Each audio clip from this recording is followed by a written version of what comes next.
মৰমৰ ছাত্ৰ-ছাত্ৰীসকল তোমালোক সকলোকে আমাৰ এই চেনেলটোলৈ পুনৰবাৰ স্বাগতম জনাইছো। আজিৰ এই ভিডিঅ'টিত ক্লাছ 6ৰ ইংলিছৰ লেসন নম্বৰ 1 দ্য ৰেইনবো লেসনটি অলপমান তোমালোকক বুজাই দিবলৈ চেষ্টা কৰিম। ভিডিঅ'টি শেষলৈকে চাই থাকিবা। ৰেইনবো মানে হৈছে ৰামধেনু। প্ৰথমতে ইয়াত কি লিখা আছে চাওঁচোন। ইয়াত দিয়া আছে work in pairs and make a list of 3 gifts of nature that you know about. Work in pairs মানে গ্ৰুপ হৈ বা জোৰ হৈ বা দলগতভাৱে তোমালোকক এইখিনি কৰিব দিছে। কি কৰিব কৈছে এখন লিষ্ট বনাবলৈ কৈছে। তিনিটা গিফট যে আমি প্ৰকৃতিৰ পৰা পোৱা তিনিটা গিফট যিবিলাক আমি ফ্ৰী হিচাপত পাওঁ তিনিটা গিফট আমাক লিখিবলৈ কৈছে যিবিলাকৰ বিষয়ে তুমি জানা। যেনে প্ৰকৃতিৰ পৰা আমি কি পাওঁ বায়ু পাওঁ গতিকে লিখিব পৰা এয়াৰ লিখিলো আমি ঠিক আছে। পানী পাওঁ আমি WATER water তাৰপিছত সানলাইট অৰ্থাৎ সূৰ্যৰ পোহৰ গতিকে লিখিলো SUNLIGHT। তাৰপিছত দিছে now read the poem below and find out if your words match those in the poem. কি কৈছে now read the poem এতিয়া তোমালোকক বা আমাক এই পোয়েমটো পঢ়িবলৈ কৈছে। অৰ্থাৎ পোয়েম মানে হৈছে কবিতা। এই কবিতাটো পঢ়িব কৈছে আৰু and find out if your words match those in the poem. এই ওয়ার্ড কেইটাৰ লগত কিবা মিল আছে নে তোমালোকক চাবলৈ কৈছে। প্ৰথমতে মই এই যেটো পোয়েমটো পঢ়ি দিছো তাৰ পিছত মই অলপমান বুজাই দিবলৈ চেষ্টা কৰিম। The rainbow.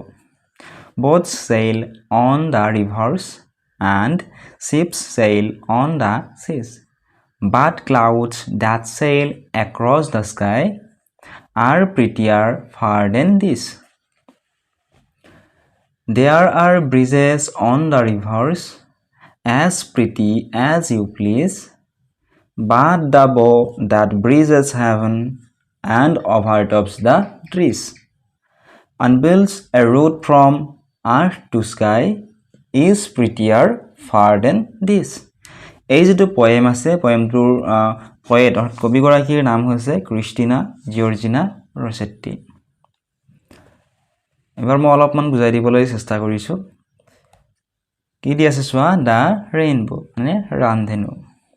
boats sail on the rivers.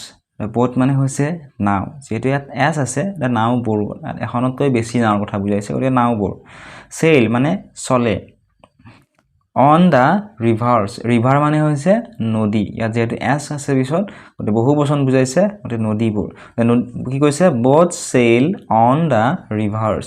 আৰু নাওবোৰ ক'ত চলে বুলি কৈছে নদীবোৰৰ ওপৰত নাওবোৰ চলে বুলি কৈছে। নদীবোৰৰ ওপৰত নাওবোৰ চলে। and ships sail on the seas.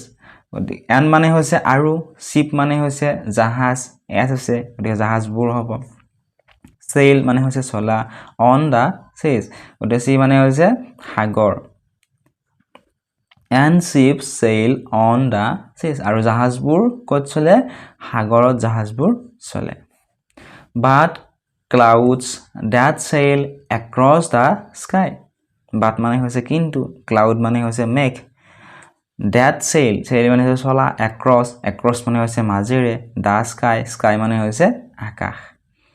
but clouds that sail across the sky কিন্তু মেঘবোৰ আকাশৰ মাজেৰে চলে বা গতি কৰে বুলি কৈছে। বৰষুণ দিয়াৰ আগত তোমালোকে নিশ্চয় দেখা পোৱা মেঘবোৰ এনেদৰে গতি কৰি থকা এঠাইৰ পৰা আন ঠাইলৈ আকাশত তোমালোকে দেখিবলৈ পোৱা সেই ইয়াৰে কথা এইখিনিত কৈছে। are prettier far than this.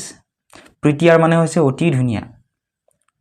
গতিকে এইখিনিত কি কৈছে এই নাওবোৰ ক'ত চলে নদীৰ ওপৰত নাওবোৰ চলে আৰু জাহাজবোৰ সাগৰত চলে আৰু মেঘবোৰ আকাশৰ মাজেৰে চলে বা গতি কৰে। গতিকে এই নদীত নাও চলা বা সাগৰত জাহাজবোৰ চলাত যে আমি দেখিবলৈ পাওঁ ইয়াতকৈ সেই আকাশৰ মাজেৰে যে মেঘবোৰে গতি কৰি থাকে সেইবোৰ দেখিবলৈ অতি ধুনীয়া বুলি কবিগৰাকীয়ে কৈছে। নেক্সট ষ্টেঞ্জাটো চাওঁ আহাচোন। ইয়াত দিছে there are bridges on the rivers. Bridge মানে হৈছে দলং আৰু ৰিভাৰ মানে হৈছে নদী। There are bridges on the rivers.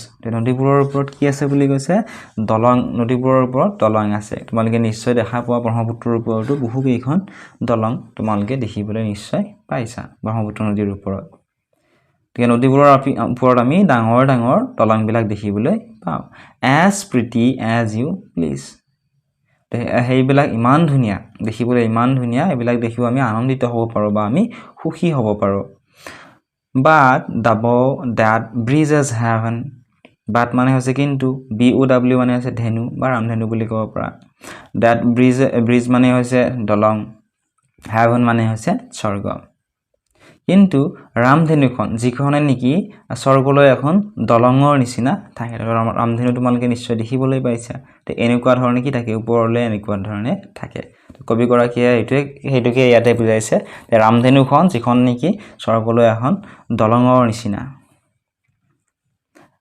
and overtops the trees আৰু যি আকাশৰ গছ বিলাকৰ ওপৰত যেন এখন দলং হয় ঠিক তেনেদৰে আমি দেখিবলৈ পাওঁ তোমালোকে নিশ্চয় দেখিবলৈ পাইছা গছ গছনিৰ ওপৰত এনেকুৱা ধৰণে গতিকে ইয়াকে কবিয়ে বুজাইছে and builds a road from earth to sky মানে হৈছে তৈয়াৰ কৰা road মানে হৈছে ৰাস্তা বা পথ earth মানে হৈছে পৃথিৱী sky মানে হৈছে আকাশ আৰু and মানে হৈছে আৰু যি আকাশৰ গছ বিলাকৰ ওপৰত যেন এখন দলং হয় ঠিক তেনেদৰে আমি দেখিবলৈ পাওঁ আৰু গছ গছনিৰ ওপৰত এনেকুৱা ধৰণে আমি দেখিবলৈ পাওঁ নে নাপাওঁ তোমালোকে নিশ্চয় দেখিবলৈ পাইছা মনত পেলোৱাচোন তোমালোকে এটোকে ইয়াতে বুজাইছে is prettier far than this ইয়াত কৈ জানো আৰু কিবা ধুনিয়া আছে ইমান ধুনিয়া লাগে দেখিবলৈ এই যেটো পোয়েম আছে দা ৰেইনবো এই পোয়েমটোৰ পোয়েট গৰাকী হৈছে কবি গৰাকী হৈছে ক্ৰিষ্টিনা জৰ্জিনা ৰছেট্টি এতিয়া তোমালোকৰ পৰীক্ষাত যেটো ফাৰ্স্ট ইউনিট টেষ্ট পৰীক্ষা হ'ব তোমালোকৰ সেই ইউনিট টেষ্ট পৰীক্ষাত এই লেসন নম্বৰ 1 দা ৰেইনবো তোমালোকক আঠখাৰি লিখিবলৈ দিব লগতে তোমালোকক কবি গৰাকীৰ নামটো লিখিবলৈ ক'ব দিয়ে এইটো তোমালোকে ভালদৰে মুখস্থ কৰিবা আৰু তোমালোকে নসুৱাকৈ লিখিবা যাতে বানান বিলাক ভুল নহয় তোমালোকে ঘৰত প্ৰেক্টিস কৰিবা আৰু পৰীক্ষাত আহিলে তেতিয়াহে তোমালোকে সম্পূৰ্ণ নম্বৰ পাবা এই পাঠটিৰ উত্তৰৰ ভিডিওটোৰ লিংক ডেসক্ৰিপচনত দি থৈ দিছো তাত ক্লিক কৰি তোমালোকে চাব পাৰিবা চেনেলটো যদি সাবস্ক্ৰাইব কৰা নাই সাবস্ক্ৰাইব কৰি দিবা লগতে আন কোনটো লেসনৰ উত্তৰৰ ভিডিও তোমালোকক লাগে কমেন্ট বক্সত কমেন্ট কৰি জনাবলৈ নাপাহৰিবা